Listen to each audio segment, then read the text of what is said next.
Hey guys! So here is this week's video update. Just a heads up, I just got back from Los Angeles. I literally just walked off the plane. I'm still in my same radio plane clothes, just sat on a 5-hour flight, so I'm pretty gross. So please bear with me. I wanted to get this all uploaded while it was still fresh in my brain and I could kind of enunciate well and figure out what I'm trying to say. But anyway, this week we're going to talk about the YouTube algorithm. What? I know. It sounds really confusing. I promise you it's not. Basically, YouTube needs a way to track and know what's going on with the videos that are uploaded every day.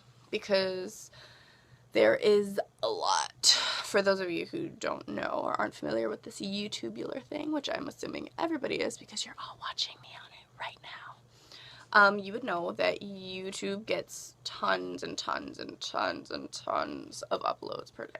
Like tons. People are just constantly uploading to YouTube. And we could fill 3-4 buildings full of people and have them just sit at computers all day going through each and every video. But guess what? That's not going to be very effective because you still probably won't be able to get to every single video that's uploaded around the world. So YouTube had to come up with a way to control that. And an easy way of thinking about it is just thinking of the algorithm as a bouncer and YouTube as a club. And we need the bouncer to regulate what comes in and out of the club. And that's kind of what the algorithm is. A lot of people hear the word algorithm and they automatically like, oh, computer. Yes, algorithm normally, traditionally, is some kind of equation or it's some kind of something computer code related. Well, yes, the YouTube algorithm is a computer code. It is a ginormous computer code that has millions and millions and millions of coded lines that my brain can't even begin to comprehend just how much that is. And it's basically what tracks what's coming in and out of YouTube and what's good quality and what's not and all that jazz. So, in the beginning, views were very, very important. I mean, duh, why wouldn't it be? Like, if a video gets 1 million views, it should be on the most popular page. It should be under fun new content. You know, it should be the first thing you see. YouTube started to notice that just because something had a lot of views did not necessarily mean it was a good video. It's very, very easy to mislead people. It's very easy to be like, oh, Taylor Swift, blah, blah, blah, blah, blah. And it's actually not a video anything about Taylor Swift. And then you just have, it's poor quality. It's not what people are looking for. And then you just have people wasting their time. That is not cool. So, with the updates that YouTube makes to the algorithm, which they make pretty much all the time. Every time they update their algorithm, they're making at least 10 changes per time. So, I mean, when you think about the date we're in the technological age, you know, we're in a world that is pretty much run by technology, and you have to keep growing with it, because if not, you're just going to get shoved out. So YouTube understands that, and they're constantly updating their algorithm to fit what their base needs, what their fans want, what their viewers want, the feedback they get. They're constantly molding that together.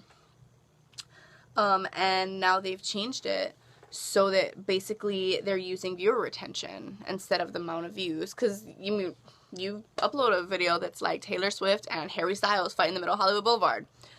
Everybody and their mom is going to view that. Every time you even open it, it's going to 1 view, 2 view, 5 view, 10 views, 10,000 views. It's going to ping.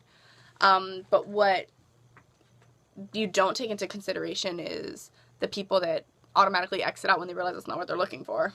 Like, oh, no, this is not what I was looking for. This is not Taylor Swift and Harry Styles fighting on Hollywood Boulevard or whatever. And they automatically exit out. Now that right there is viewer retention, and that is now what YouTube is using in their algorithm to patrol good quality. If you upload a video that you either put a thumbnail that's misleading or a title that's misleading, YouTube's going to track the fact that people are going to start leaving your video. They're going to watch 15 seconds of it, realize that's not what they were looking for, and leave. And it's a much more efficient way to track that kind of stuff because you know, obviously if you're not able to attract your viewer for 1:30 or 4 minutes or whatever, however long your video is, if you're not keeping your viewers engaged, then what's the point? It's probably not a very good quality video.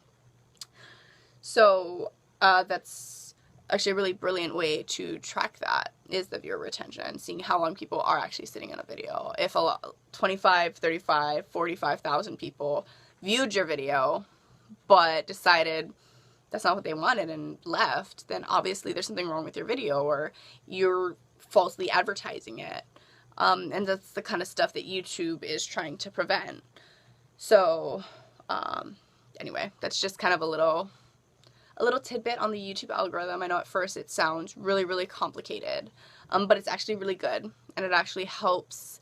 Like I said, it's the bouncer for the club. You know, it helps weed out the ratchets, and it helps weed out the content that's just poor quality, misleading, not what you want, not what you were searching for.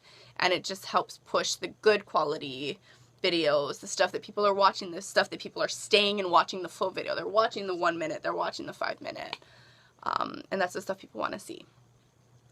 But anyway, don't forget to subscribe. Don't forget to find me on Twitter. My username for pretty much everything is Beerit, Beerit. Please subscribe. Find me on Instagram. Find me on Snapchat. Find me pretty much everywhere. Okay? Have a great night, guys.